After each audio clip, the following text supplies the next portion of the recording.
Thank you very much for joining us, ladies and gentlemen, and welcome to our session. I specifically refer to it as our session because it's all about us. You know, when we started putting this thing together, and I'd like to thank the organisers for allowing us to try this format, our thing was we come to all these conferences and we don't actually get to learn much ourselves. We spend our lives teaching. We spend our lives talking off platforms. And yes, we can go to all the others, but it'd be really nice to actually have an opportunity to learn from our colleagues and learn from our compadres in the industry and in the space. And so that's the idea of today, is the five of us are here to have a discussion and a learning experience for us, and we're going to allow you to watch if you behave well. So it's got a pretty static format, a pretty well organized and structured format. So we've got 4 different topics of debate.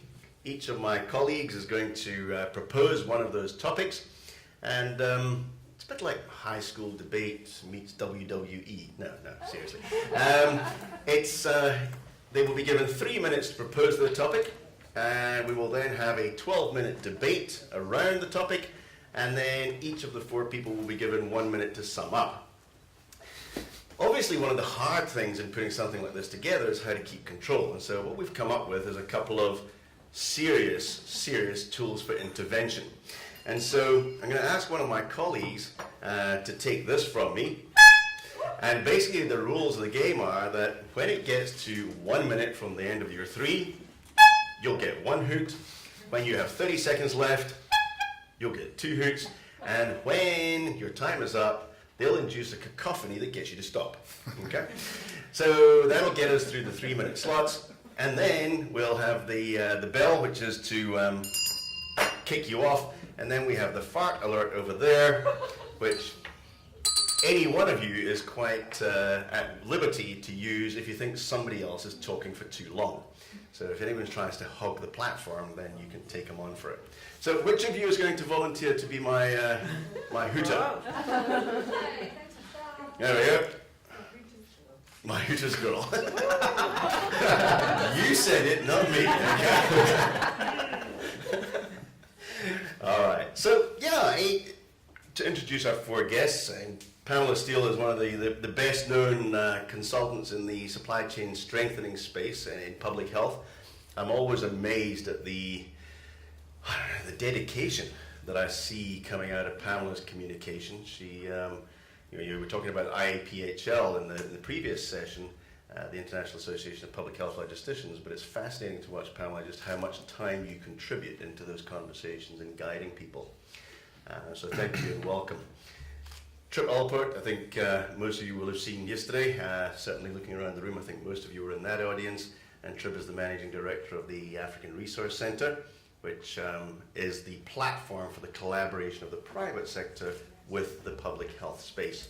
And that's not just public health, private sector logistics companies like us, it's actually any supply chain skill and experience. Gavin Steele, no relation. Gavin Steele is the former head of sector-wide procurement, the affordable medicines platform for the South African National Department of Health, and having had the major impact that he's had in that space. You know the old story, those who do well get to do more. So Gavin has been moved on and given the small challenge of fixing human resources capacity for the South African National Department of Health. I'm not sure what you do in the afternoons. And then Joseph Ludorf. I was told that I pronounced it in such a way that it sounded like Rudolph. Joseph Ludorf. Joseph is the Executive Director in charge of supply chain for Sub-Saharan Africa for CIPLA, which is one of the biggest suppliers of antiretrovirals, as most of you will know, but is also one of the biggest suppliers of essential medicines into the public health space of Sub-Saharan Africa. So thank you all very, very much for being here. And without further ado, we're going to kick off our first debating point. So remember, you've got 3 minutes to pose your case. Trip, we're going to start with you, I'm afraid. Indeed, and I'm sure you knew that I'd pick on you first. So we're going to start with you, and you have 3 minutes to give us your base case and the base of your argument, and then we have 12 minutes to pick on you. Okay. So bring it on. Okay, so building off my talk yesterday, the idea is that private sector really should probably help run health delivery across Africa, that actually government should incentivize private sector, government should guide private sector, but that really we should, and I think this is going to build off a little bit of what Pam's going to say, stop looking to governments to run actual health delivery and start to turn to the private sector. Some of the points, right? One is we believe that there is a really strategic value proposition for government, for private sector, and for a number of others, donors and implementing partners. Donors, if we go to the implementation of today, we know traditional implementation is not working. It's not working the way it should. We're going to need donors to play a big role in looking at in being more diligent in the way they make investments, having greater scrutiny over the performance of their implementing partners. And as our friend Ed from the Africa Research Center also talks about, we need to start to break up these sort of mega contracts, these $9.5 billion type contracts that put one implementer into a swim lane for 5 to 10 years. However, one of the big things that we're overcoming in South Africa, but still is an issue all across the continent and worldwide, is this concern over conflict of interest. It's really preventing us from moving forward. In most cases, it's a perceived conflict. In most cases, we believe private sector really do want to do good, want to benefit as well, but that there really is a business case to be had. But we're going to need governments to start to look at this whole thing differently, and we're going to need donors to start to help build assurance around these types of partnerships. There's a huge amount of suspicion still in these sort of cross-sector collaborations. So we're going to have to start looking at, if we really do believe this, ooh, nice. If we really do want this, this collaboration to happen, we've got to think about how do we avoid, issues of payment, issues of corruption, risks to brand, risks to reputation, to publicity, and so forth. There's also the value for money equation. We have to stop looking at, if we outsource, this is suddenly an additional cost. We have to be better at looking at the business case. And so we really have to look to business to help define that business case, the way they would in the private sector, and help governments truly understand the real value that there is to be had. Finally, just to say, it's not all private sector has the capacity to just ready to take this up. And so we are going to need to look together as a community about how we make sure that they are ready to take up the charge across the continent. Oh, thank heavens, I was worried what was going to happen at 3 minutes. I was also like, oh shit, I got to finish here. What's he going to do? But thanks very much. That's really, really interesting. Certainly got loads of questions. Who wants to kick us off? Pamela. Trip, I agree with most of the things you say. My only concern over the years is the whole notion of dependency on donor support. I mean, at what point does it become the government's does it become the government's interest to be the ones to seek for that private sector engagement, as opposed to the donors being the ones promoting that relationship? And then the other idea also of the donors being the ones to foot the bill, therefore negating the governments of their responsibility to fund those activities. I also know that when the government gets into contracts with the private sector, I think the challenge has always been that the private sector complain that they don't get paid. So how does that get resolved? Well, certainly I'll also welcome others to chip in, but I was actually thinking about preparing for this challenge this morning, and Dembiso Moya and her challenge on aid as actually holding back the continent. So totally agree with you. I actually think donors, a couple things need to happen. One is we need to plan for investment from start to finish. Too often we keep planning phase by phase, and so you get sort of these 1-year tranches of work, and we're not able to kind of look to total transformation, total sort of life cycle of an investment. So, we're encouraging donors to start to invest for 5 to 10 years at a shot, but in much more specific swim lanes, as we've talked about. I do think there's more work to be done about looking at phase down type models, specifically with investments and having it linked to performance. And I think we also need to look at how donors catalyze these ideas and incentivize, but also step back.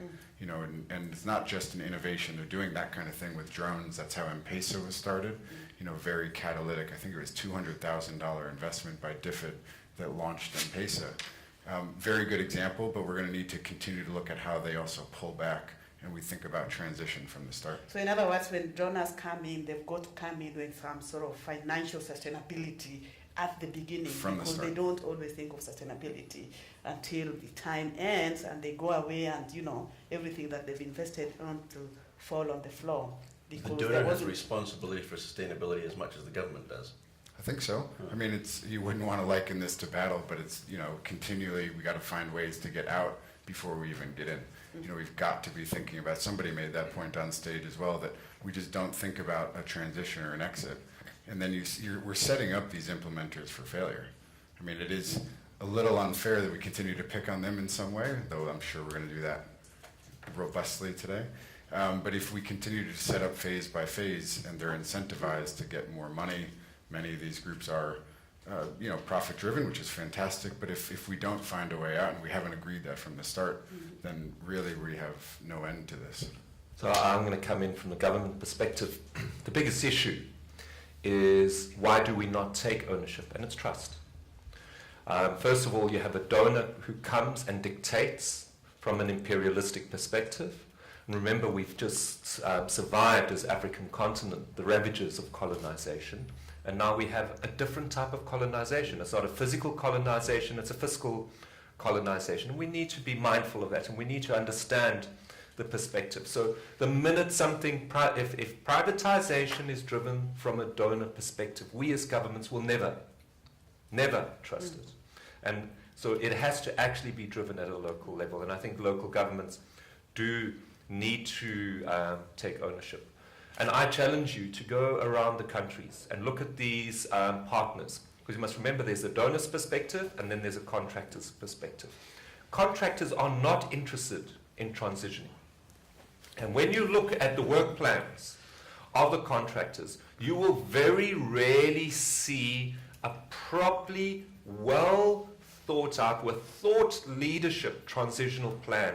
There is one or two sentences with fluff, and you can see there is no true intention.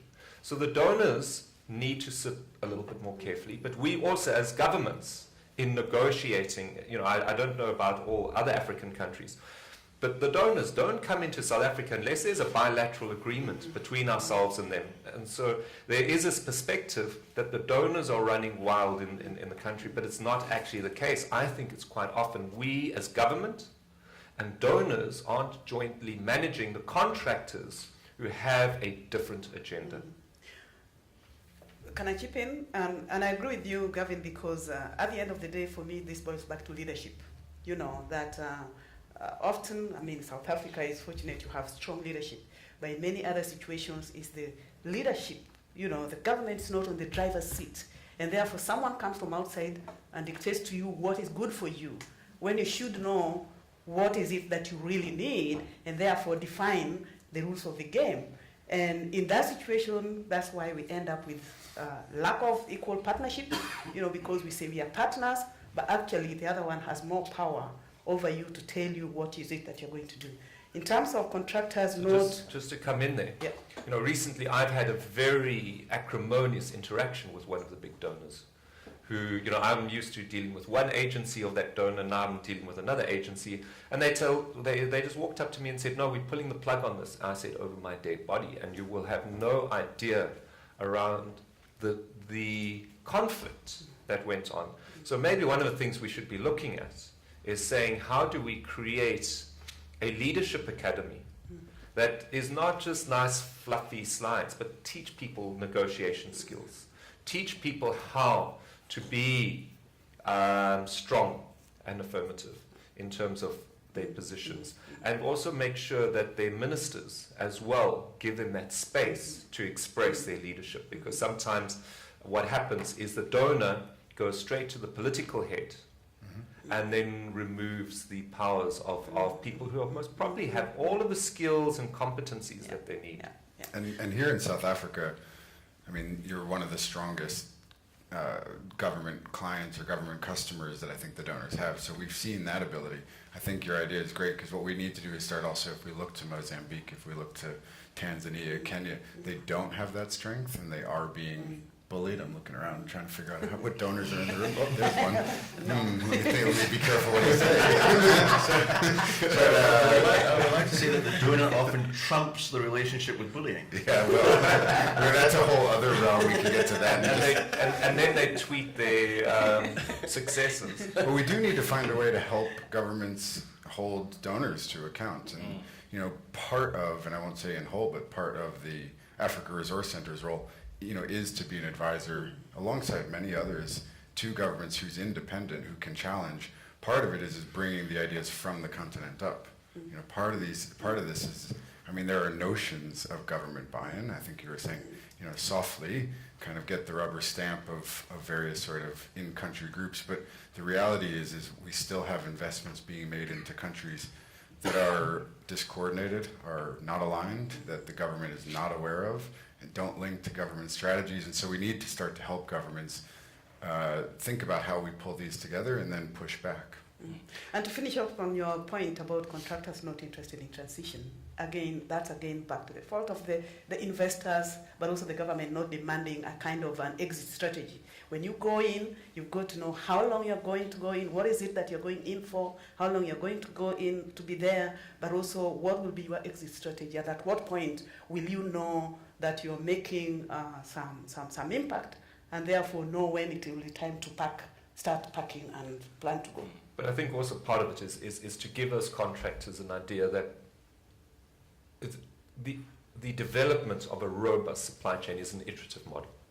So once you've finished that first iteration, then the next is there's a new horizon. So we were sitting this morning listening to debates about blockchain. So you finish all the basic stuff. Now you bring in the blockchain or change management that was going. Those sort of debates. My view is that there is almost enough. There's more than enough work to go around for these contractors. Yeah. In terms of the donor, but what they try and do is hold us as Africans oppressed and at ransom. And I think this is something that we've got to start putting our foot down and saying, no. Yeah. Do your work, transfer the skills and move up. And it's problematic for the contractors, because the contractors then have to be one step ahead of the game. Because as they build us, then they've got to be able to take us to the next chapter, to the next level. But I think what has happened is, since PEPFAR came on board, or the whole HIV movement, there's been so much money pumped into this space that I think people have got lazy, and that whole concept of the private sector always innovating is not necessary, because all you do is you just carry on bringing the same old. And Yep, good point. Joseph, do you want to go? I think, are we done? No, we've got 2 minutes. Okay. I think one of the practical issues we face, or I think we face with this whole situation, is the prerequisites placed on the supply chains when we use donor money. So it's almost twofold. We could be ready to supply and we can give immediate access, but because of the prerequisite of the compliance issues, we can't supply. The other issue that we face is that your product might be ready to go into country A, but it's not ready to go into country B. Because of registrations. Because of registrations. And I think the donors need to play a bigger role there in harmonizing that across continents, so that you can give immediate access without having your compliance ready for a market that you're not probably selling the drug into. But there's also a need for change of approach, because for me the common tendency has been that we go in as technical assistance companies and we do things for them, including planting people in the ministries, paying them so much money, more than even the same people they are working with. I think that needs to change. Perhaps it's not the right place for me to say, but I'm so pleased with the approach that we are taking in one of the GATES projects in Nigeria, where we don't do things for them.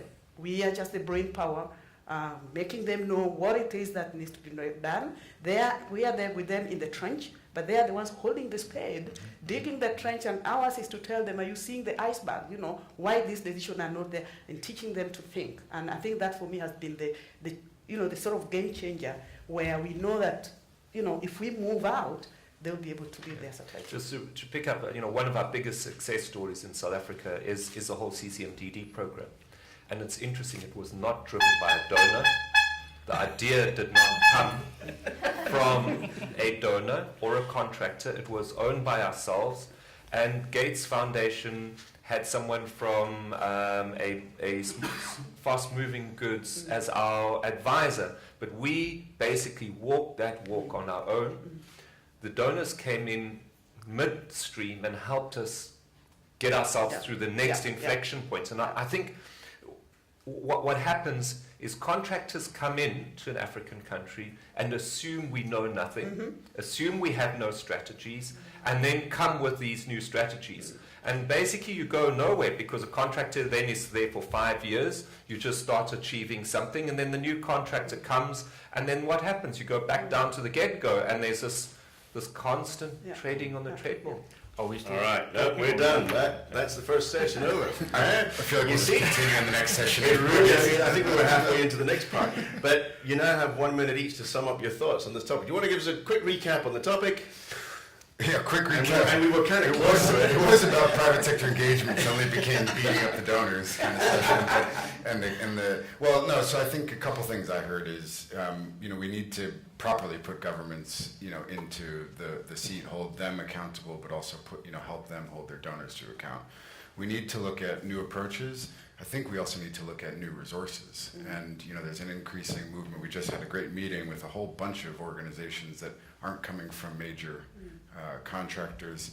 I like the point about cross-country compliance, but we'll probably come back to that. The one thing I'll say is we all have heard of things like the OIG. We are constantly told to innovate, go try new things, be willing to fail, but then we know what happens if we do. And so there's this, sort of dynamic situation that we're struggling with. Pamela, sum up. Again, need for change in approach. I think leaders need to take more charge of their responsibilities, step on the driver's seat, and set the agenda so that there's equal partnership. I think Gavin had the silver bullet in his last statement. So we've got infrastructure, and the first mile, we're well taken care of. The last mile, the infrastructure in the last mile, that's where we need to focus. And that country has its own expertise, and maybe we just need a little push to get us into that infrastructure that's sustainable. My advice, don't look at the donors to get government to take ownership of the private sector. They can be the facilitator, but I think private sector actually needs to drive the discussion with government. Government is not going to be motivated to make that move. This needs to be driven by the private sector. The local private sector of that country has to take ownership of the agenda and not rely on a donor. A donor can be a catalyst, but if they're the ones who introduce you, I can just tell you from a government perspective, you smile, you nod, you shake hands, you take business cards, you walk into your PA's office, you give the business cards to your PA to bill it. That's it. Okay. I really thought you My entire sales strategy. That was really, really interesting. I just have one favour to ask you. Can we please agree we're never going to use the terms fiscal colonization and imperial in the same sentence again, okay? The fascinating points coming out of there, and I think there's some really interesting points that I think we'll circle back to about, is there more role for the ARC in this concept of the Leadership Academy in driving negotiation skills and contract management skills? And shouldn't we be talking to donors and to implementing partners about performance bonuses?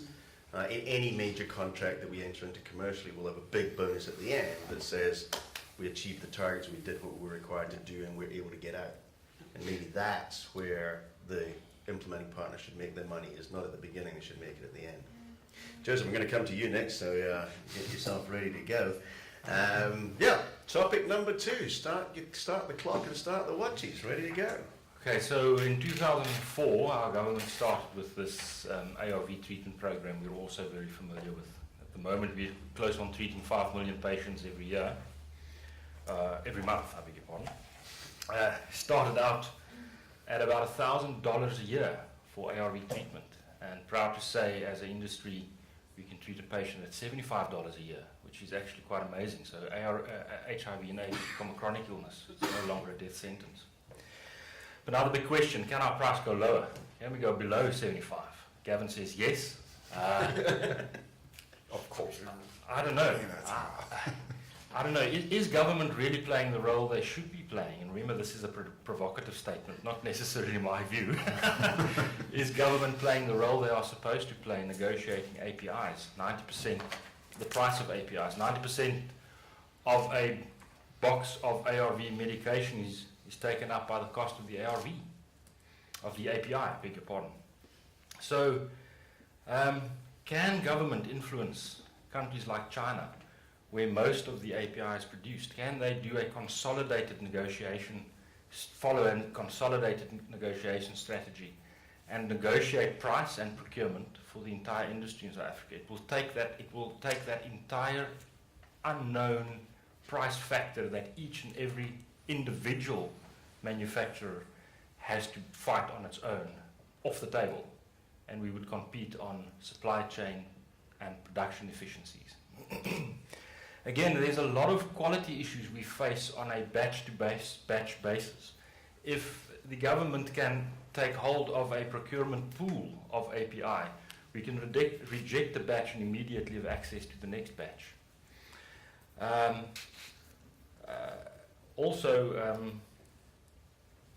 There's a definite availability issue in some stages. China's going through a production slump at the moment. They've shut down production based on air pollution, we think.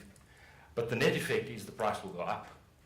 And if the government can negotiate in a block, and they have a governmental influence, government-to-government influence, I think those doors will be unlocked a lot quicker than each and every company going to China and getting production policy changes made on their own.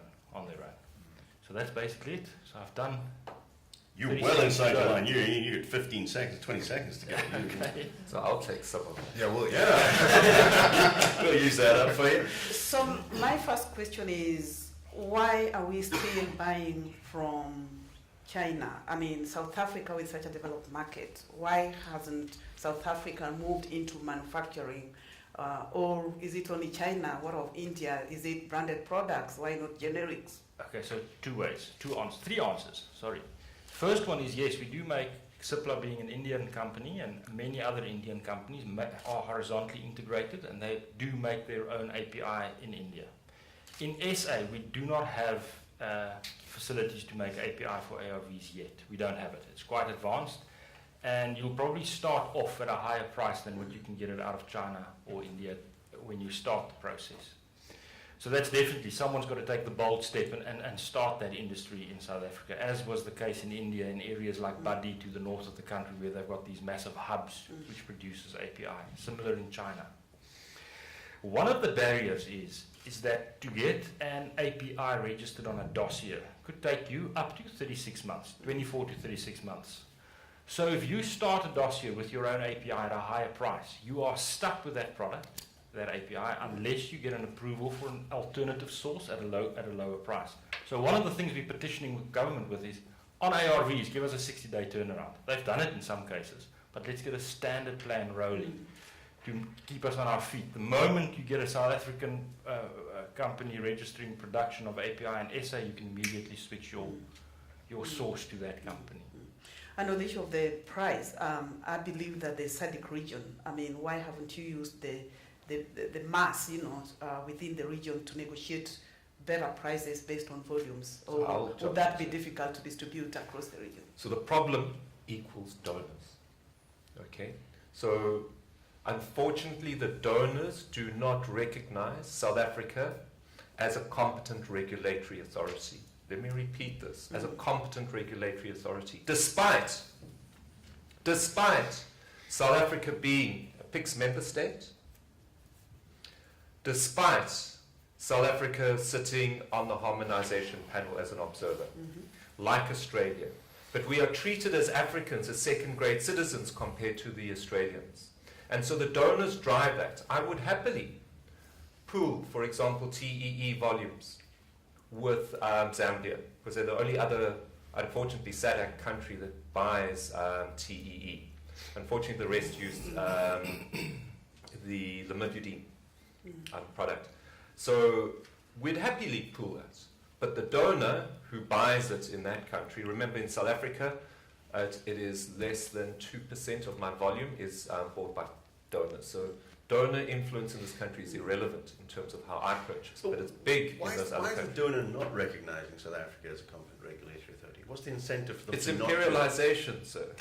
Thank you. And again, you know,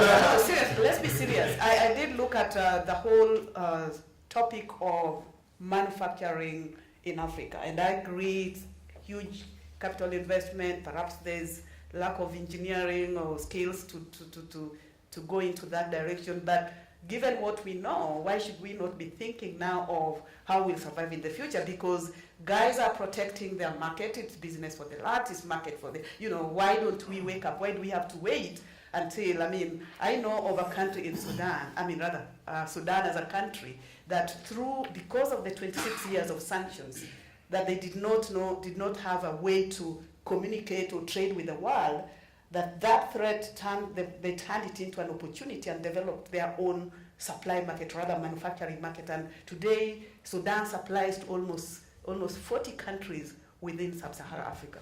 Maybe to respond, and Joseph can give his experiences. He will tell you that I have an insatiable appetite. He cannot, remember, this is the largest ARV program in South Africa, in the world, okay? Largest national ARV program in the world. And I'm sitting at 4 million, I'm going to grow to 6 million in a year or two, okay? So the problem is I'm almost using up every inch of formulation capacity in this country as we speak. So I think also part of the problem is from a South African perspective, there hasn't been an incentive to seek out other markets because we basically bought up the volume and they stress.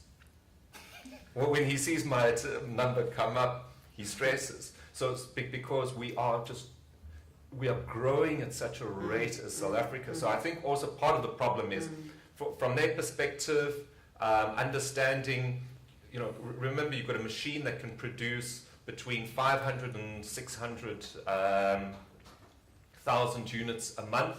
And so now you've bought that machine, South Africa's buying up 80-90% of the capacity of that machine.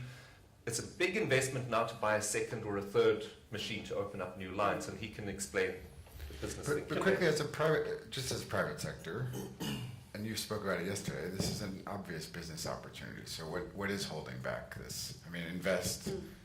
You hate to talk about this stuff as market share, right? Because this is a very sad story. But as a sector, it makes perfect sense. ARVs, government's going to buy, they're going to grow the population from 4 to 6 million, just invest.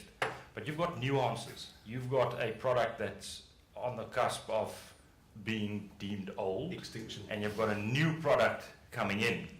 And now it's different manufacturing processes. So when do you stop this one? When do you start that one? So there's still some clinical data pending on the new one. So is it going to take 6 months? Is it going to take a year? Am I going to switch down my supply of API in China today or tomorrow?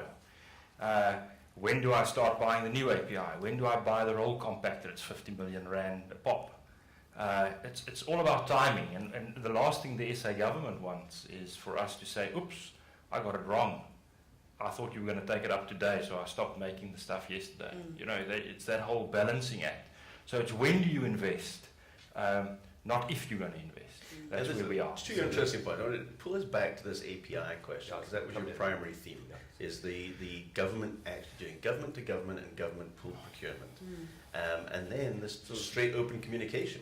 No, so I think, one of the strategies we are looking at very seriously is I should own a dossier, end-to-end dossier.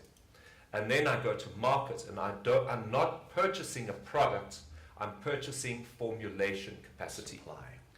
And then from there, I now am in control of the dossier, I'm in control of the APIs. So then basically I'm purchasing the APIs and distributing the APIs to the formulator, who then do the downstream distribution. The whole API issue, we are looking at it as a country. Dolutegravir was the most appropriate because it is a downstream product. The one intermediate, which is fluoridated, accounts for 68% of that 98% you heard. So do the maths quickly in your head. South Africa has the largest unutilized fluoridation capacity in the world. And so what we do is we export from Pelchem in Pelindaba fluoride to India, who then fluoridates the stuff and then sends it back to us. This is absolutely crazy. We've got to start addressing this issue. And so we are also looking at some of the manufacturers, such as Cipla, who have integration and saying, we will not give you a tender unless you start now making investments in South Africa. It's about us making those incentives available. And the interesting thing is, as BRICS, all the base chemicals, as you heard, aren't actually coming from India, they're coming from China. What India is doing is putting the components of the base chemicals into the intermediates, then into the APIs. So the question is, as BRICS, remember, China and South Africa are part of BRICS, should we not then just be doing a direct deal with China? So we think look, the skills are here, the capacity is here. It is about reorganizing. You know, the manufacturers will tell you, well, we need technical amendments in order to change our APIs. I keep on telling them, well, come to me, and usually I will do it in weeks. Okay, not months.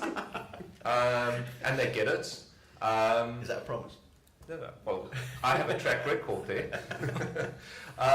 And so I think the biggest issue is about us, at the moment for us, is dolutegravir was a darling 2 years ago. The clinical data is now not so clear.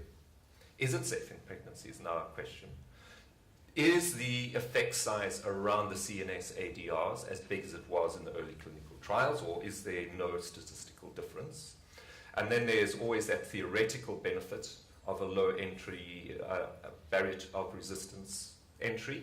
And so these are complex debates around this, I think, pivotal chemical compound which could shape an API market for the next 5 or 6 years. But I also think as a country, we should be also looking at other products. So the problem with ARVs is they're big volume APIs.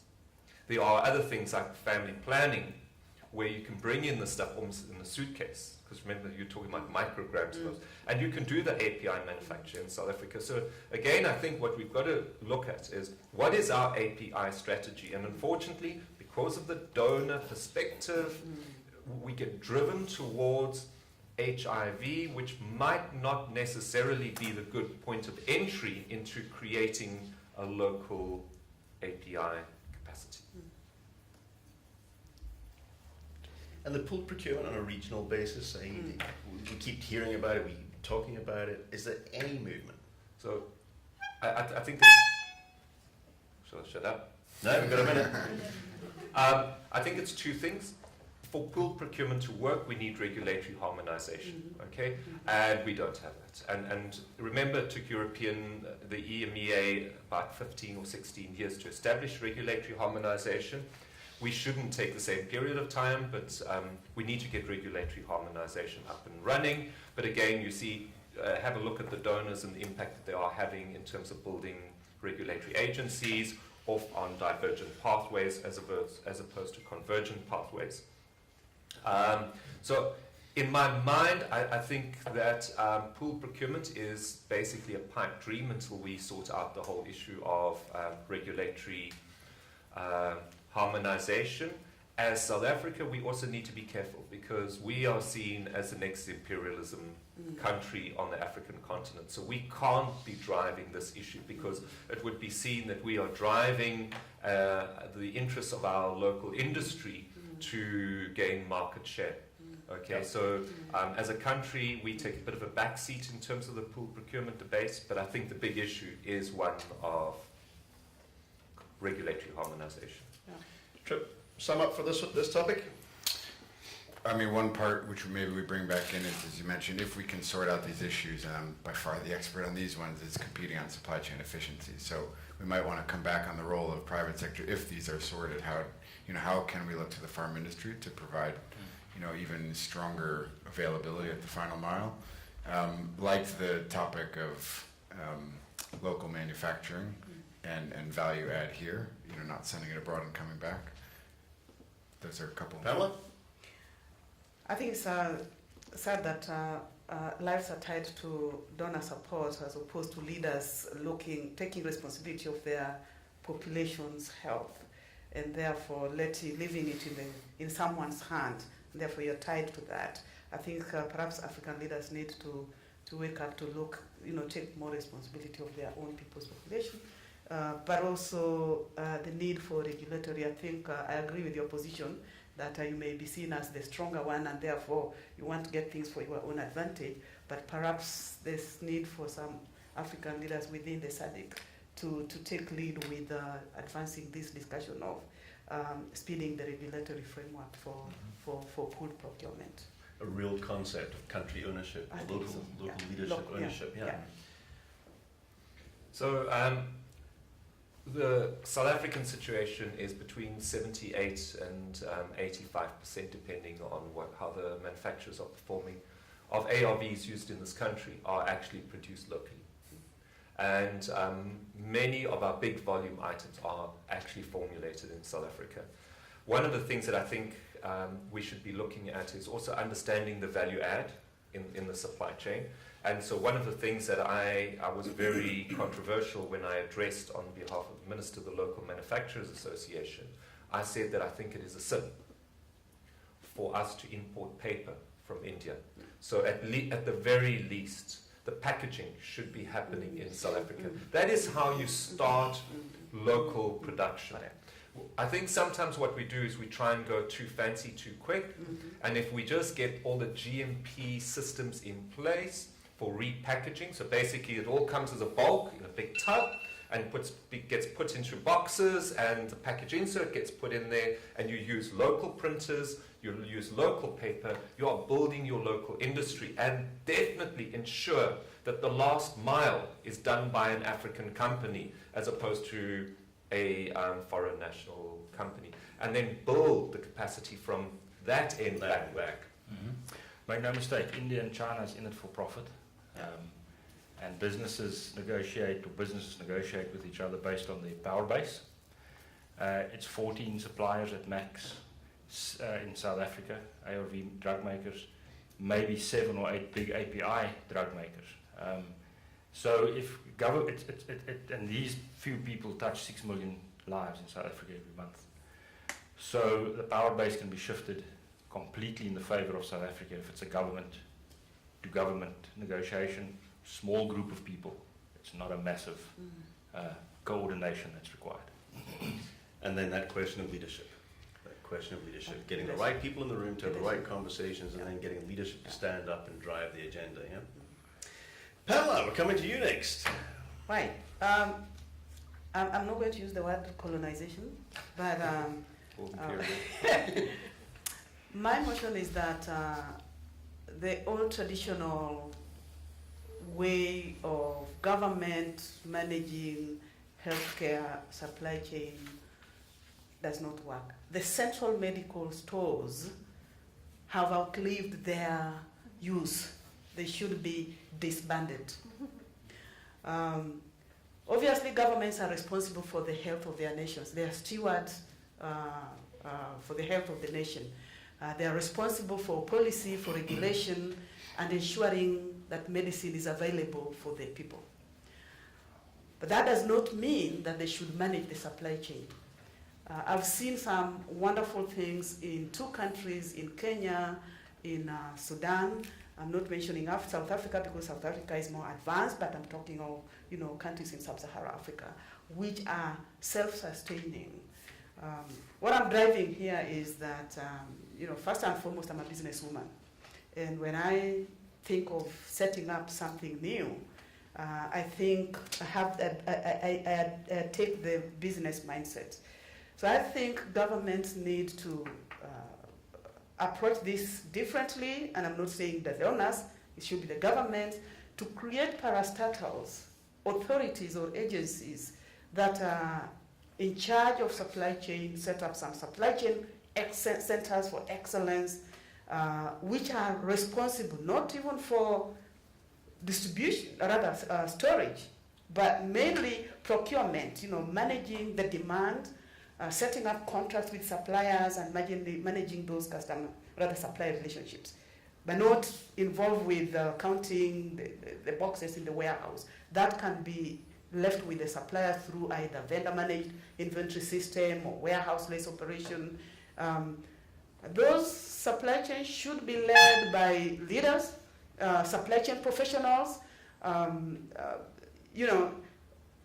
with the demonstrable competence to manage supply chain. Not pharmacists, not doctors, not nurses.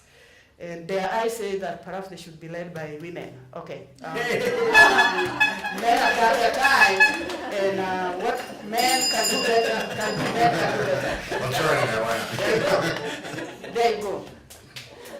And then promote South knowledge exchange. Come learn from South Africa and see what they can do. Here's an interesting one. How do we get rid of this ghost of South Africa being a bad place? Who's going to kick us off with a response? So,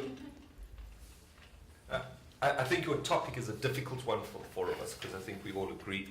But I think we need to just unpack some of the ways in which we can approach it. And what you put on the table is parastatals. We, unfortunately, in our recent history in South Africa, have had some bad experiences around parastatals. Quite often you have a higher level of corruption in the parastatal than you actually do have in government itself. That's our recent experiences. So, I think the approach is, whether the business model is parastatal or total private, is about getting us as government to understand risk, understand what risk do we want to hold, and what risk do we want to delegate. And so my philosophy is, I've got to change my team from saying I'm buying a product to I'm buying a service. And the service is a product delivered at a certain point in time with a certain inventory level. And then understanding, how do I manage my risk, and then how do I have visibility of that risk. And so I think that the easiest way for us as government to step back and allow someone to take that over is to have what we've done in South Africa, established a visibility and analytics network. Because then I can delegate moving the box to someone else, because I am ultimately accountable to my citizens for the medicine to be there. But I have the assurance through a working visibility system that there is product where it's needed to be. But I think if I was sitting in a country where that downstream and that last mile visibility was not there, I would not have the same level of comfort that I have in South Africa. So I think establishing visibility and analytics networks through this continent is the way to go. But listening to your presentation yesterday, I was convinced that you are definitely applying latest approaches, and I think you are at an advantageous position. One, because you're a strong leader. As I say, these supply chains should be led by CEO people at that higher level than warehouse managers who have no clue of what even warehouse management is. And then, of course, the support of the minister. And that makes a big difference. So do you see yourself as a civil servant, part of the ministry, or are you detached somehow? Are you independent? I'm very far from being independent. I'm in the ministry. I'm at that level where we interact directly with the minister. But the way I see it is, I put together the strategic approach, and then there's a team that deals with the tactical and the operational. In my view, is if I can remove all operational involvement of government, I will be happy. I mean, I'll jump in. We just had an interesting meeting about transformation of people, and I think this is what it's going to take. Obviously, visibility is critical to this, so I'll keep with that. But as we travel around the continent, again, looking ex-South Africa, there's still an asset mindset, still this sort of kingdom, fiefdom, and I don't mean this in any terrible way, but there's this notion of the more warehouses I have, the more trucks I have, the more people I have, the bigger my pile is, the more powerful I am. And I spoke on stage yesterday about the example in Mozambique of talking about outsourcing. They're totally convinced, but then getting the team to understand how that will work. How do you manage contracts? How do you manage supplier performance? It's going to take years. And so we're trying to do transformation of people at the same time as transformation of visibility and technology. And so you have all these concurrent work streams that have to happen in parallel. And so again, I'm obviously going to come back to the point of private sector. That level of transformation, there's so many things that have to happen at the same time. We have to look at this at a 10-year, 15-year, 20-year, dare we say, transformation. We have to get the donors to buy into that. One of the things about VAN, or at least from a technology point of view, is we also have to stop the donors doing all these pilots, because one of the reasons VAN has been successful here is because you went with Vodacom straight across to all public health facilities. Without that kind of harmonization, what we see is we keep seeing pilots popping up all over the place, and we're actually perpetuating the problem. And so, health workers aren't able to keep up. They don't know exactly what skills they should be building. We continue to train people. I could go on and on. I do see we drove the only donor out of the room, by the way, so we were successful so far. But isn't it interesting how one of the greatest conditions facing African healthcare is pilotitis, isn't it? Yeah. It's to help me understand. So we have seen the enemy, and he is us. A large portion of the challenge in driving this agenda is that the NGOs that are funded by the donors, and often the donors themselves, actually believe that the central medical stores is something they can fix. How do we fix that? Well, there's been a couple fires recently, but that's not the right Yeah, And Teresa, we're going to get to mine. Yes. But that's part of the problem, because the minute they think of it, they look at it as a central medical store as opposed to, the supply chain. Then they miss it. And this is coming in with a narrowly focused approach, fragmented, that does not address the whole. So if they step out of that and look at it as a supply chain center and central medical store, then that's the beginning of that's the start of the problem, in my opinion. But there are benefits. Look, I agree with your statement, but there are benefits to the NMS model. So if you look at a box of amlodipine, government buys it at 10 Rand a pop. It's a superior molecule, 10 Rand a treatment. What makes it easier for a supplier is they tell us 10 million packs a year, 9 provinces, 1 drop a month. Your costing's easy, your planning's easy. You go out, you buy the API in one go, and the product's available.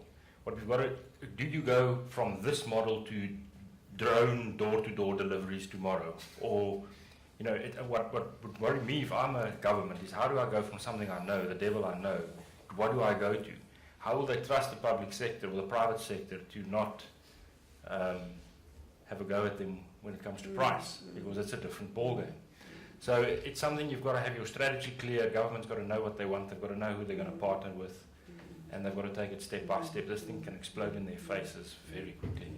And I can see where you're coming from, Ian, because to the donors, to the NGOs, they do the procurement, whether it's UNFPA with reproductive health commodities, UNICEF with vaccines, they do the procurement. All they'll be looking for is where to dump it, but without thinking of how it would walk from the warehouse to the last mile. To the last mile. Yeah.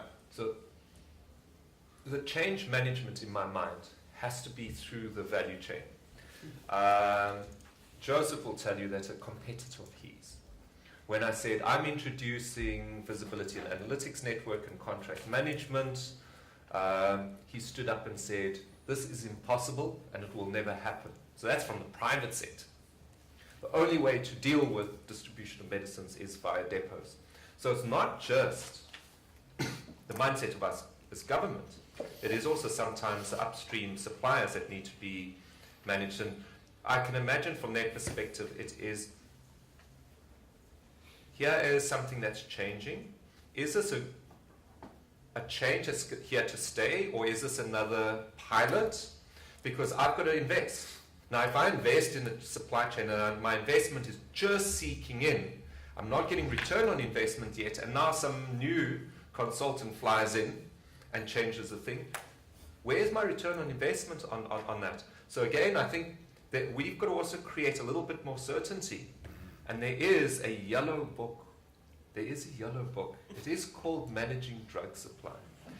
And that Managing Drug Supply, in many ways, has informed many people, such as myself, as to our thinking around supply chains of medicines. Is it not time that that book is rewritten with modern supply chain thinking and redirecting it? And I know there was that new version that came on those CDs, but if you read it, the fundamental chapters of that had not really changed. So I think as well, as a community of supply chain experts, we can't be complaining, because the very DNA that the universities use to train people and set people on career paths is still managing drug supply oriented. And yes, you can jump up and down and blame WHO and MSH, but the question is, what have the rest of us in the room done about actually stepping to the plate, offering to be chapter owners and assisting in evolving it? It is a brand. I don't think we should break it, but I think we need to modernize it. So we shouldn't have a book burning in Amsterdam. No, not at all. Okay. So the other question I had for you really was about this. You have an access to the minister, and you have an access to the deputy minister that is daily. It is multiple times per day. Do you think that's one of the differentiators? Do you think we actually have a level of awareness of the importance of supply chain and the fundamental need for its transformation in South Africa that's different to other countries? What's the experience? Do other countries, is the ministry that involved, the political leadership that involved in decision making around supply chain?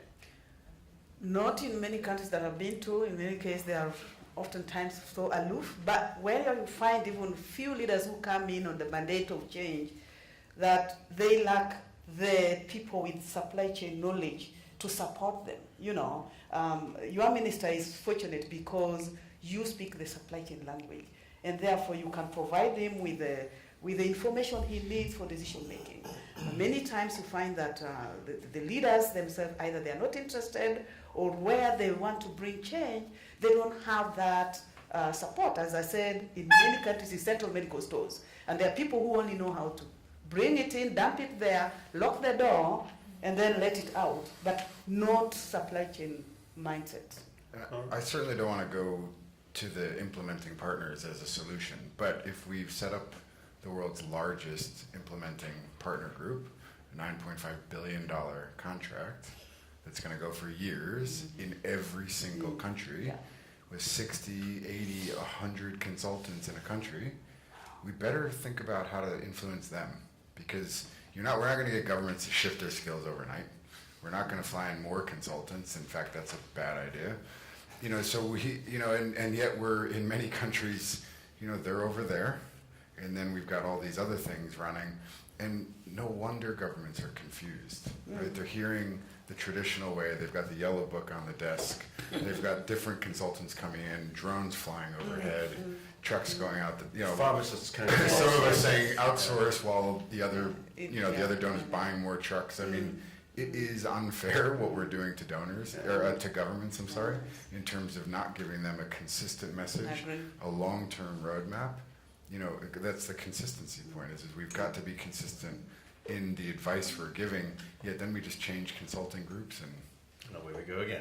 But I think again. to pick up. So we're out of time. So do you want to give your roundup? Yeah, so Use your minute for that. the reason why I can speak, I'm a clinician. If you look at my CV, I'm a clinician. I have no supply chain training.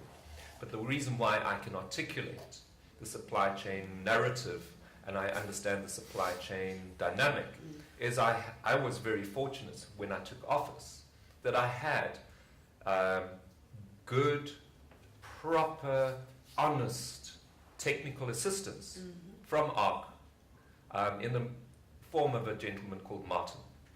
And he had no preconceived ideas. And he would sit with me, and I would say, look, Martin, I'm very busy. And he'd say, okay, Gavin, can you meet me at 6 o'clock in the evening? He had a humble approach, and he was a man of substance. And that is why I can articulate in a supply chain audience like this, is because really of one man and his mission to educate me. And if you look at our big successes, SVS was driven by Vodacom, not by a donor. The donors I had to bring in kicking and screaming. CCMDD was purely government driven. So some of our biggest successes actually had very little To do donor involvement and were definitely not donor projects. I think if we execute CMS, we must just be sure that we don't lose sight of the benefits we had in it. And I feel that the opportunities we have in the wider supply chain, as we move out of CMS into the unknown, there's so many innovative things you can do. We must just be clear on what it is we're going to do and how we're going to do it. Because as Gavin said, every company in the private sector has a board they have to satisfy. A board will not give money unless there's a clear intent and a clear way to make money and a clear way to distinguish yourself in the marketplace. And that's where we fall flat, because I can't build a compelling case, so I'm not going to get any backing for an idea. I think that's where I'm at.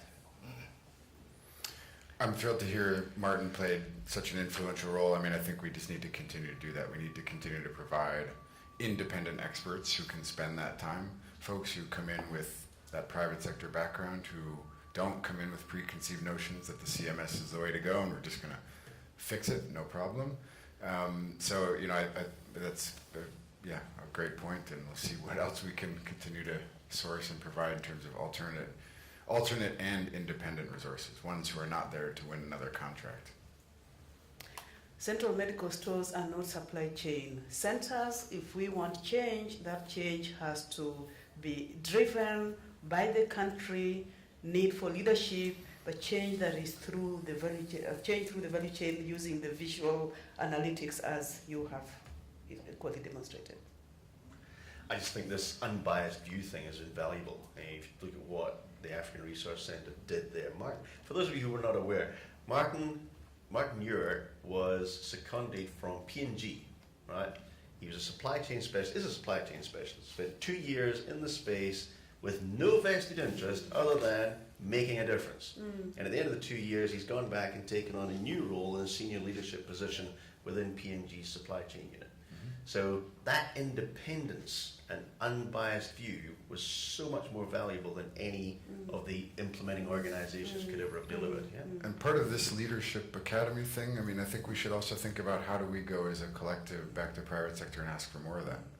You know, there are more of these folks. What is that value proposition back to them? In some ways, we're asking for their best to come out as well. So let's not forget it's a big ask. I get asked every day for more resources for free. So one, we're trying to encourage the donors to pay for this because it's very valuable. And, you know, there's a lot of early retirees, a lot of ex-private sector people. So there, you know, one is I think we shouldn't rely on free. But two is how do we go back to private sector as a coalition now?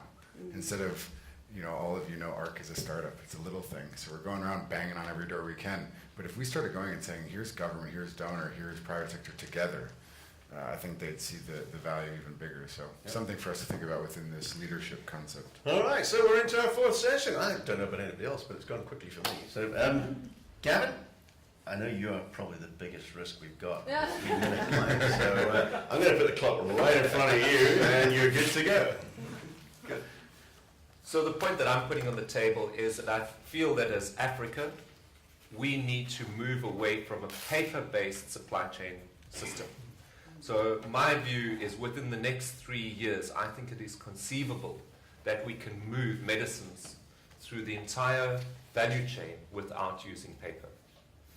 The first point is that if you look at the health system and you look at a primary health care clinic, our estimate is about 35% of those clinical staff are having to deal with administrative jobs. 35% of their time. Of their time. So rather than caring for patients, they are doing things like standing with a clipboard and planning how many SKUs to order and signing things in. And they actually, remember I spent a decade and a half training these people, they have no insight as to demand management. So you get, first of all, you've got a valuable resource that you are drawing away from their core training, and you're getting them to do things that they're not appropriately equipped to deal with. My next issue is bin cards are problematic. They are administrative, bureaucratic hurdles to sound management. And we should be replacing bin cards, I was going to say bitcoins, bin cards with these devices. They are ubiquitous in Africa. That, you know, wherever you go, you can get them, and you've got connectivity. And the advantage of this, it means then that the bin card, which is only visible to someone standing in that medicine room, is now visible to the supply chain, and we can start getting collaborative planning to make sure that the commodities are where they are needed, when they are needed, in the appropriate volumes. By using the cell phones, we can then also start getting that blend, because I don't think it's a total ban the depot issue. I think there are roles for certain volume segments and value segments to be managed through a central medical warehouse, but big volume things like amlodipine, and ARVs, I want to go directly to the facility. But the reason why someone like Joseph would be worried about that is, how do I get my payment? How do I'm dropping off a asset at a primary healthcare facility, and until it is acknowledged by government, it is still my asset. And then, so if he doesn't get acknowledgement of transfer of asset from his supply chain into my supply chain, he doesn't get remunerated. And so my last point is, if we go with cell phone, visibility, all the last mile, for certain commodities like MDR drugs for TB, we can also start using facilities as buffer. Because, you know, if you've got things with erratic demand, that's what happens in South Africa. If you run out as a pharmacist, you just send someone down to the pharmacy down the road in the private sector. In government, we can't do that because we don't have the appropriate governance systems to deal with it. So ban the bin card. It's I great. like how you reeled back If you actually follow where we've gone from policy and donors and governments, through manufacturing, through Leadership. supply chain Leadership. and leadership in the market, down to hardcore operation called face Right. interface. All right. And I agree. In Europe, everywhere you go these days, when you place the order for food, not medicine, food, straight to the kitchen, your food arrives. They no longer use the paper to take the order. Why can we not do it with medicine? I agree that is possible. Bin cards, again, with scanners. I think in Nairobi, in Kemsa, you just scan, you know where the package is sitting, which column, which, you know, when was the last issue made for will product. That is possible. Delivery acknowledgement, you know, again, in Europe, DHL arrives with my parcel at my door. I just sign straight, your parcel has been delivered. They know straight before the deliverer leaves your door. Why not? It's all possible. Again, education.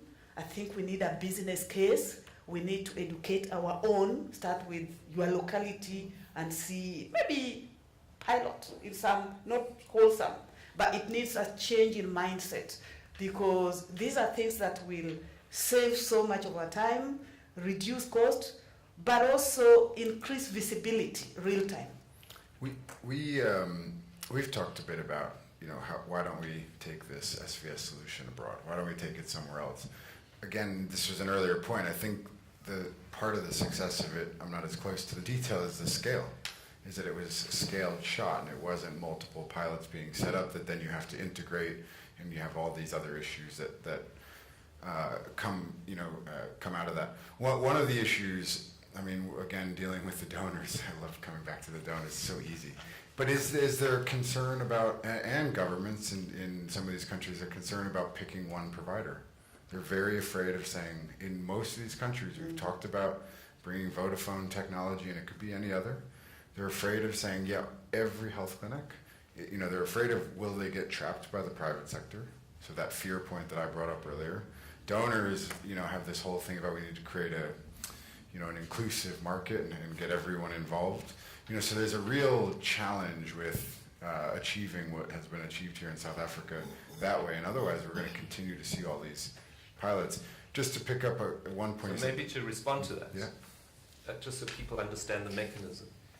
We, as a South African government, own the IP, intellectual property of SBS, not Vodacom. Vodacom is a service provider, and they understand their core business. Their core business is not an app business. Their core business is actually providing connectivity.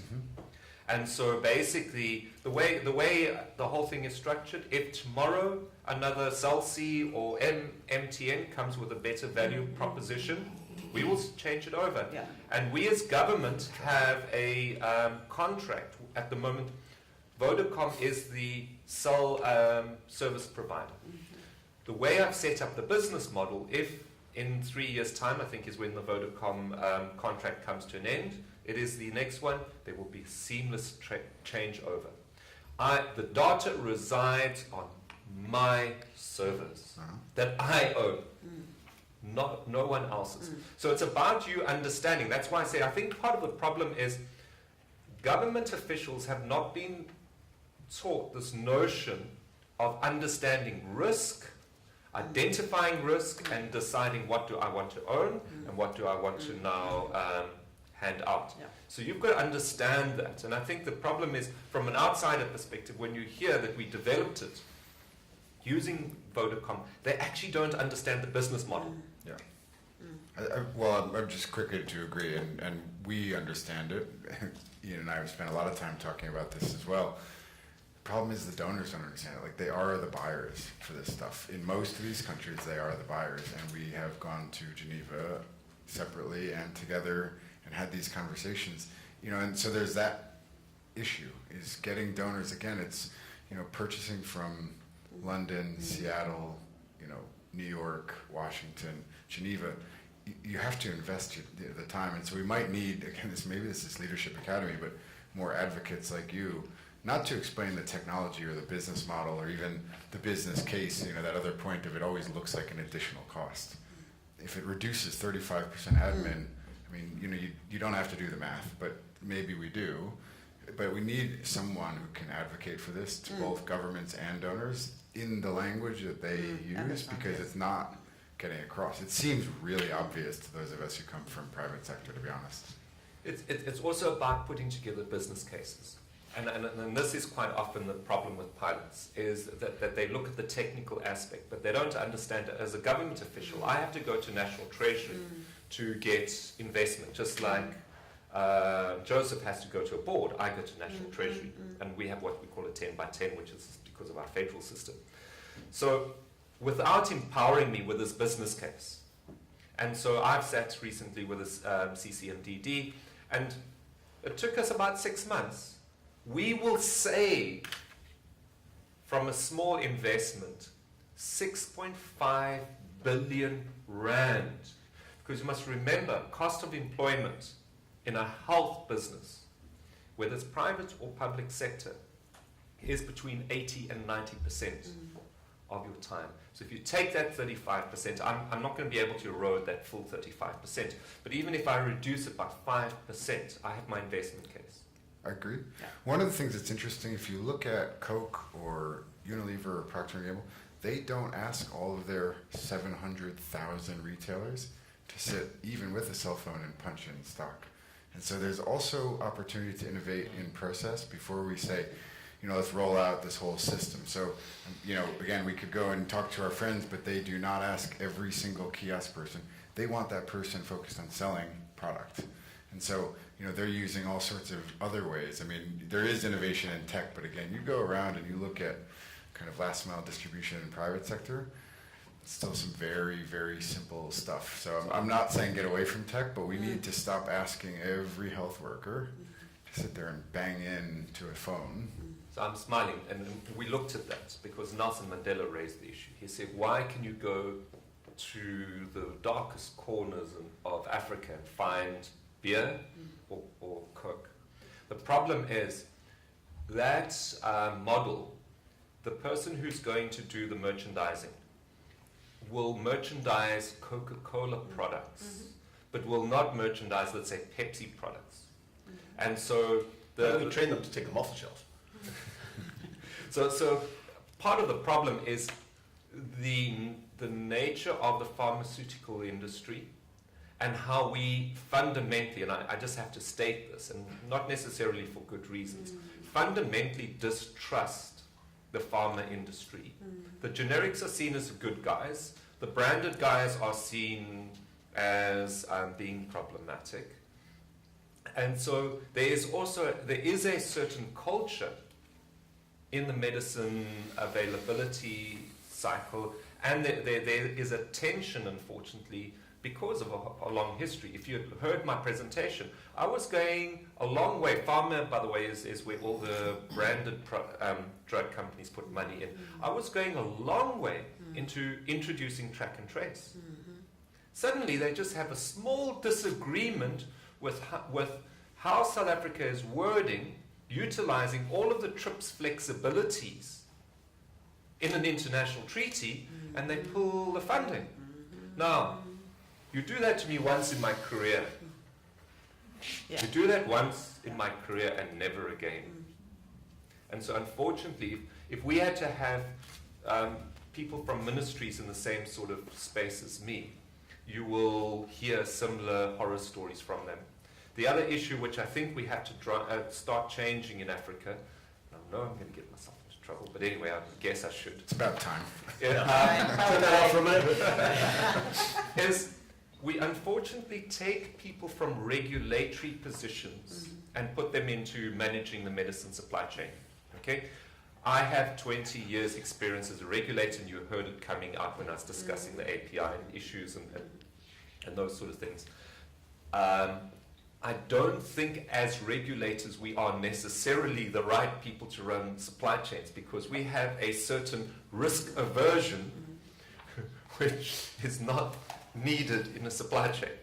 So I also think it is also the leadership in the medicine space, because of how our structures are developed in the African continent. You get to prominence and then you move in through the regulatory lens, and just someone should do an academic study. Look at everyone, look at their CVs, and prove me wrong that many come from a regulatory background. So it's not just about having pharmacists counting boxes. It's even deeper than that. To automate at a level like this, I mean, you don't kid yourself, it's an ambitious task. I mean, I've been involved in corporate automations at a much smaller scale, and they bite you. You say it's going to go live on Monday, and then it turns out going live 6 months down the line on the Monday. So this is ambitious. I think the biggest barrier of us providing the services to the, as suppliers providing the services to the DOH, what they expect of us, is based on the bureaucracy. And that's the root cause. So I think it's in dire need of a revamp, and I think it needs to happen sooner than later. I would hate for, let me take it, before I get into trouble, let's take a different route. I think in South Africa we've got the highest level of expertise in this science, and you don't need to go and look anywhere in the world to find a solution, innovative solutions for automation. So how do we drive it? Because you're seeing a caution and a reluctance from the manufacturer, and I think it's a healthy situation. Is the three big buyers, PEPFAR, Global Fund, and the South African government, have said, we are going with serialization and we are going with a 3D barcode. So if you want to be in this business space, you need to adapt or die. Okay? And you realise, of course, that if any of the private sector were to say to that to government, we get done for monopoly and collusion. Exactly. Yes, okay. So getting that in there. So I think the supply chain practitioners need to look at this and say, okay, if this is being done around the ARV commodities, and Cipla, for example, has already made that investment because of us using a cartel approach, then it's a simple issue. How do we leverage off their investment and get them to see that having complied with the ARV requirement of this, they have a competitive advantage in terms of all the pharmaceutical commodities. And so we must also stop this whole issue of creating an ARV-centric silo. My view is I can't understand how my colleagues in other African countries can deal with the electorate when they say, oh, there's one way in which we handle ARVs, but we handle other commodities differently. And I learned that from an ex-MSH colleague from Kenya. And when he first showed me this diagram of all these silos, family planning in a depot, and I looked at this and I thought, okay, he's doing a marketing thing. And so the next time I went to Nairobi, I actually went to go and look myself, and it was real. And that was donor-driven. And so I think the question that we as governments have to look at is, if we want to go paperless, how do we get the industrial partners to see this as a competitive advantage as opposed to purely compliance? Right, well, there we go. That was the fourth subject. Do you want to give me a 1 minute sum up on living in a paperless world? Living in as I say, I'm a practical person, so excited but very frightened. I'm scared about two aspects of it. The first one is will we be able to render the service if there's problems with the automation, and the second one is will we get paid? It's a massive part of our business. But where we are now, we can certainly not stay for much longer. So, looking forward to this space, because it's going to force industry and the ministry to work together. There's no other way. It's a very interesting thematic. I remember at the Durban AIDS conference, one of the things that we kept getting back to was what got us here will not get us there. And if we're at 20 million patients on treatment, we have to get to 30 by 2025. And a 50% step up is not going to happen just doing what we're doing today. Yeah? Pamela? I think I agree with what everyone has said. I think I'm just thinking more of where the knowledge comes from. New folks arriving in the workplace with ideas from the classroom, where a bean card has been drummed into their mind. How do we link this with the academic community and make sure that the change starts right from there, for them to see they should be driving this, they should be complying with, adopting new approaches, leapfrogging, especially in a continent which is sort of blessed with, everyone with a mobile in their hands. And so how do we, as trainers and academicians, see the value in this? And back to the business case, and I think we can start engaging with the academic community. It's 2018. Just seems crazy. I mean, you look at the paper and the things that are going around, so I'm sure it's quite scary, but so is any transformation, and then we get over it, and then we look back and we go, this was nuts. So, I mean, without going back into all the things we've already said, it still seems impossible the way we do things. I mean, I like the way you said it. We're definitely not going to get there. And this gets worse and worse. I mean, we're working in Liberia and been to DRC. I mean, if we think we have an issue here, you should see what's happening there.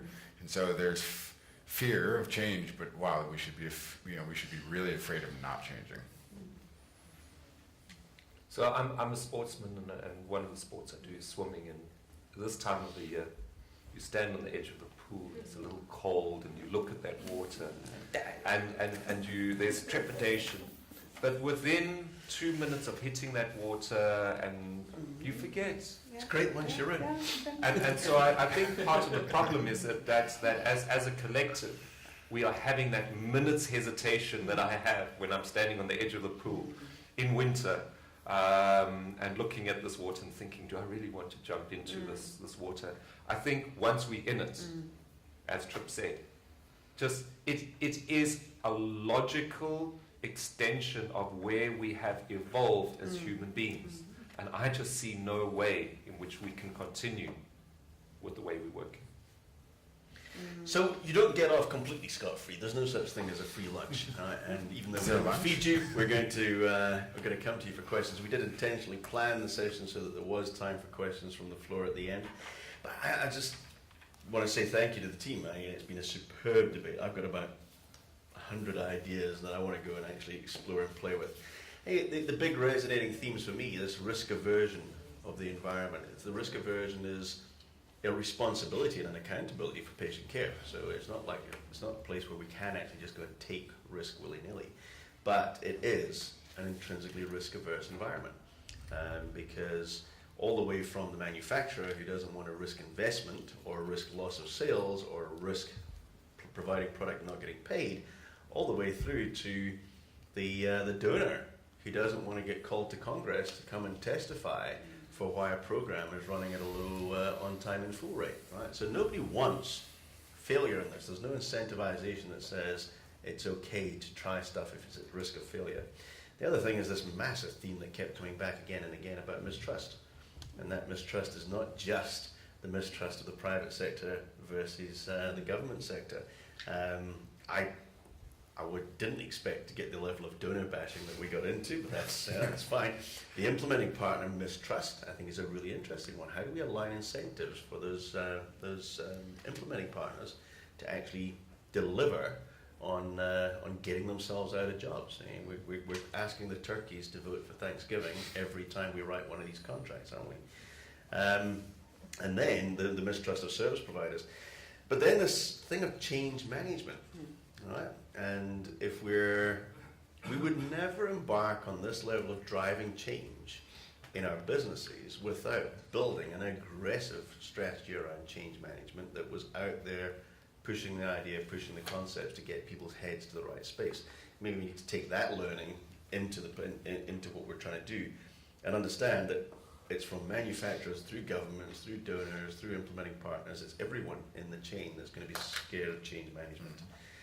But again, the last recurring theme for me was leadership, the big L word, and that not just in governments and in donors, regulators and donors, but also this calling to account on academia and saying to them, what are they doing about the subject matter that they're teaching the people who are going into this space? And we're going to have to go all the way back to the beginning of where people are getting the bad ideas and get them out of the system and then wait for the wash. It's not going to be a one-day game. But engagement, communication, transparency, and get your heads up and look around. Last night I took my daughter for dinner for her birthday, and the restaurant we went into, it wasn't even a case of an iPad that the waiter had. There was one iPad the waiters were passing between themselves, and all they did was press their fingerprint on the bottom and it brought up their profile, and they captured the order. And taking it even one step further, and yet we're not getting that sort of innovation coming into the day-to-day stuff that we're doing. And the Coca-Cola thing of, we don't want people counting stock, we want them selling Coke. So how do we innovate around process before we innovate around technology? So those are the things that really jumped out for me in summary. So before we go to thank yous, any questions from the floor? On the screen. Oh, wow! There's a whole lot of them. I've been Oh, watching. wow, okay. I like that some of them have slipped off the screen. And I have to confess, Deandra, you can take me down on this one. I was so busy concentrating here, I wasn't concentrating on this. So, why supply chain is still in effect here in the government sector? Policy decision makers widely thought that any trader could do it. Progress being made in science, improvement of product registration, lead times, and harmonization. Oh, Gavin, you can take that one. Want to talk a little bit about SAPRA? Yeah, so what we're doing as South Africa is Pamela's recommendation, and that is setting up a parastatal. So up until now we had the Medicine Control Council, was established in 1965 using a certain business model, and I think most probably by the mid-90s the business model had outgrown the industry had outgrown the business model, and so basically the regulatory agency was not able to appropriately service the needs. So we've established it where there will be a CEO, there will be a COO, there will be the normal business principles. We as government are putting together the matrices by which we will hold them accountable. Remember, ultimately we, through the Health Portfolio Committee of Government, are the ultimate owners of this entity. And so we will need to make sure that we transition this across. Is it going to be a light switch? I very much doubt it. My personal opinion is that it's going to take us a few years to bring in new talent, introduce new systems, and just, one of the big enemies of efficiencies in the regulatory space is this heavy reliance on paper that I was talking about in the supply chain. And so listening to the discussion this morning about blockchain, I think also one of the big issues that we need to look at internationally is, because we did not have visibility through the supply chain previously, we put all of our energies into GMP, making sure all the clinical trials were sorted out and phase 3 data was sorted out before we registered the product. I think in this new world, and if I can get the industry to embrace the 3D barcode, first of all, we start having a better management system for quality, which I think can leverage off GMP. And then also we can start improving clinician pharmacovigilance and also starting to tap into the reality of patient ADR reporting. And in that way start picking up safety issues, start picking up quality issues, rather than trying to front load things heavily. But this is if you think the supply chain is very traditional, the regulatory space is 20 times more traditional, and it will take some time to get that change happening, and the international ICH basically has to be the one to lead it. Don't you think there's also a bit of a fleck in your eye versus a log in your own eye thing here, where you were saying earlier about the donor community won't recognise South Africa as a stringent regulatory authority, but we'll take a product that's FDA registered and insist on it sitting in a queue for years in our own regulatory authority in order to get it approved. Is there a contradiction in there? So two things. What you're putting on the table is called the Singapore model. I think the first thing is the EMEA published a paper. Less than 5% of the data that is available upon registration is from people of African origin. Okay? From Africa, so African Americans participate in clinical trials and those sort of things. From Africa, the data is 1.8%, of which South Africa contributes 1.2%. So basically, when we register a medicine, we largely know very little about the safety and the performance of that medicine within an African cohort. Okay? And so we see our role as South Africa as being a stringent regulatory, looking at it from that specific perspective.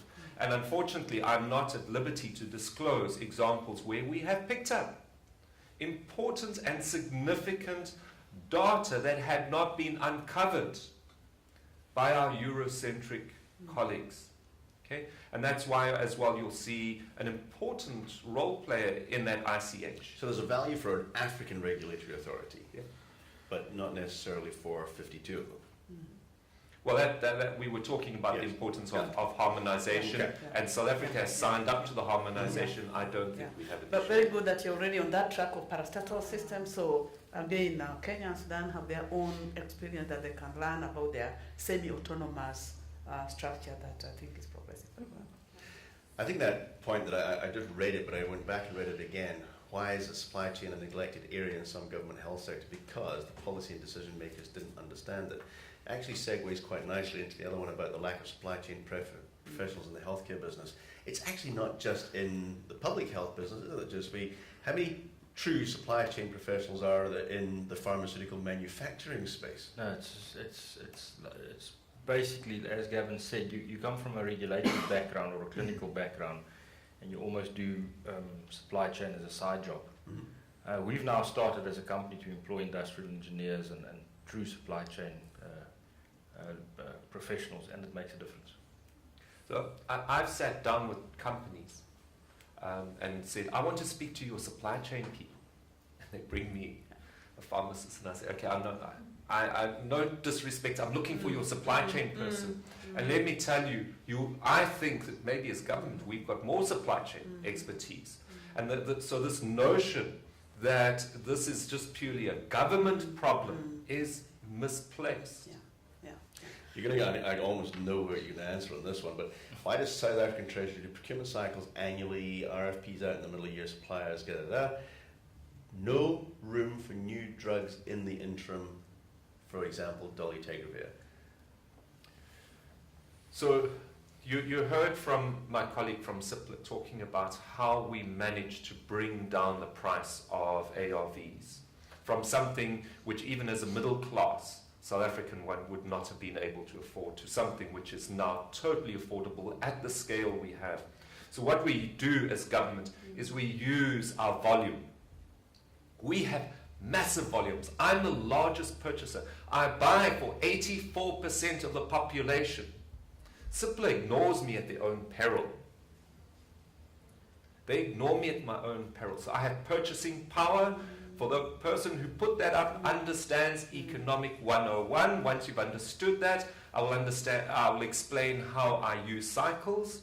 And if you read my contracts, I always write into the contracts, I put a favored nation clause, number one. So if I can find that Kenya is buying it at cheaper, I will sit with CIPLA and say you've got to give it to me at a cheaper price, number one. And number two, I always reserve the right to change the product. So, and I have to do that from a safety perspective, because if there's a safety signal that is not favorable, I have to have the flexibility to do that. So again, I think unfortunately what happens is people sit on the sideline.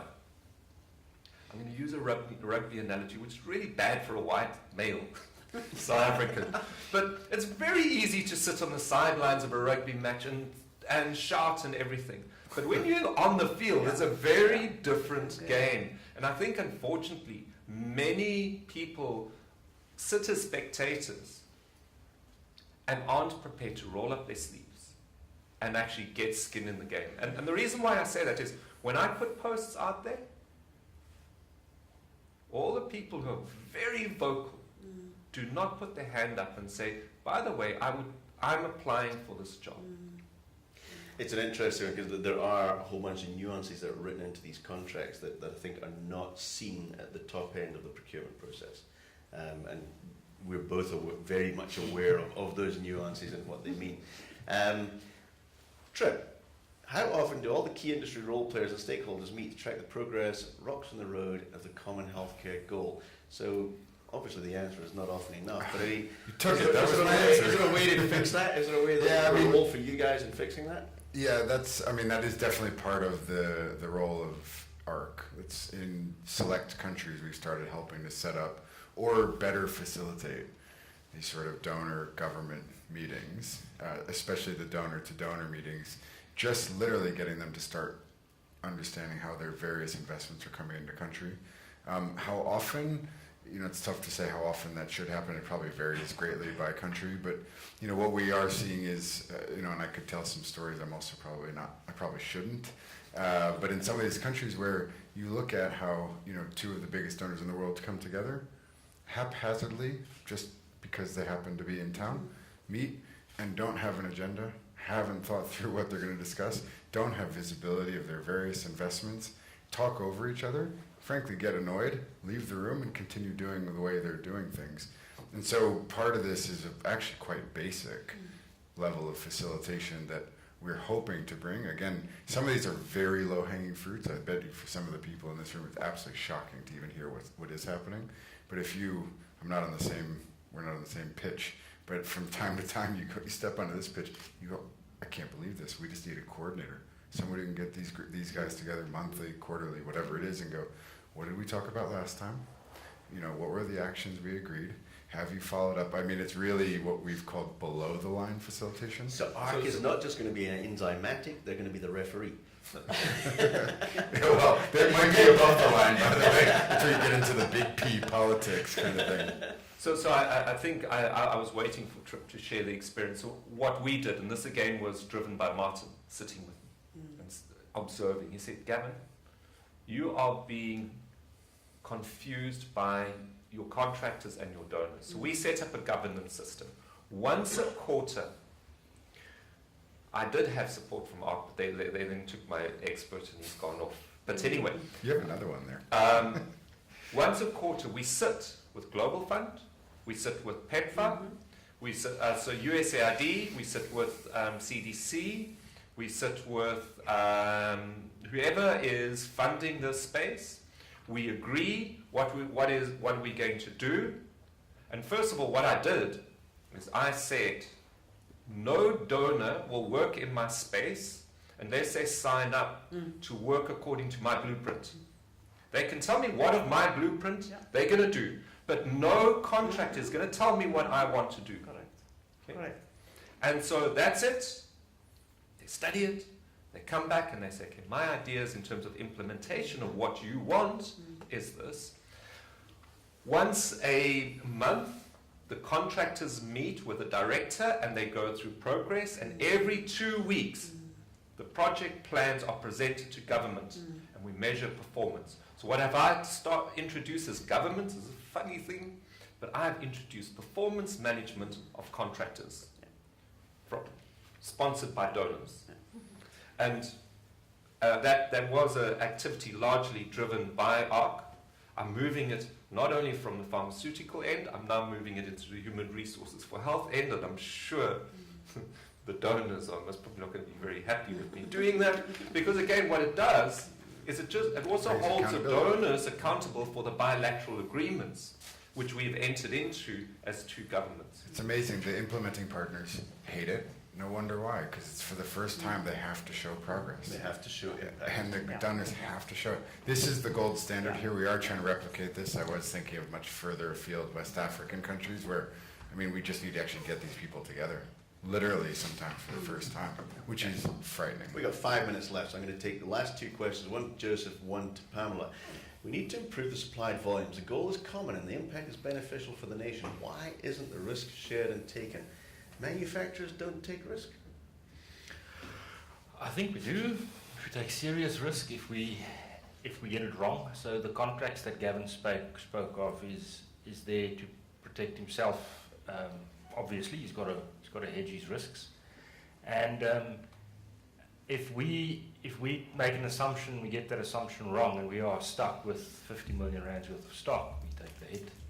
And it happens every year. There's casualties. So a contract can be your best financial investment for the year, but it can also be the contract that sinks you. So I think from a financial perspective, there's a lot of sharing taking place, a lot. It was one of the funniest scenes I've seen in the last 12 months, was at that major vendors summit in November. And the big three got up and were so pleased that they were able to provide their forecasts of volume, and they felt like that was the end game. And all these manufacturers are sitting in the room going, okay, so that tells me the size of the market opportunity. What does it mean for me? Right? Because only when it's disaggregated and committed down to supplier level is there any way that you can actually use that for production planning and MRP.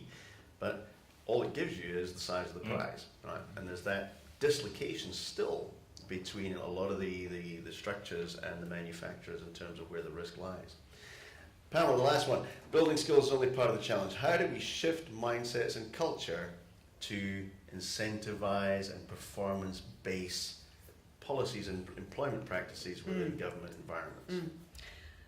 Holistic approach, because a lot of times it's again fragmented, coming in.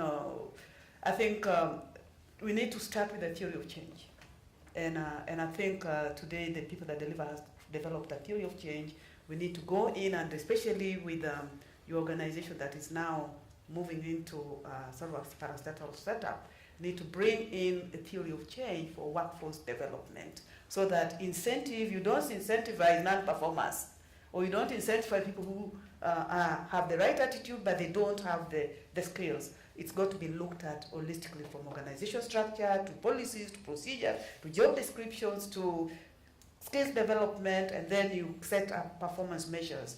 And based on that, you incentivize people based on output. Output. I think it's a great word to finish on. I just say thank you to all of you for participating in the way you have. I think it's been a great discussion, a good laugh. And I thank you to Seconds for giving us a chance to do it. Wonderful. That gives a ring of the bell. Right. Give the So- clock. There you go. Right. We did Thank you all very, very much for your time. one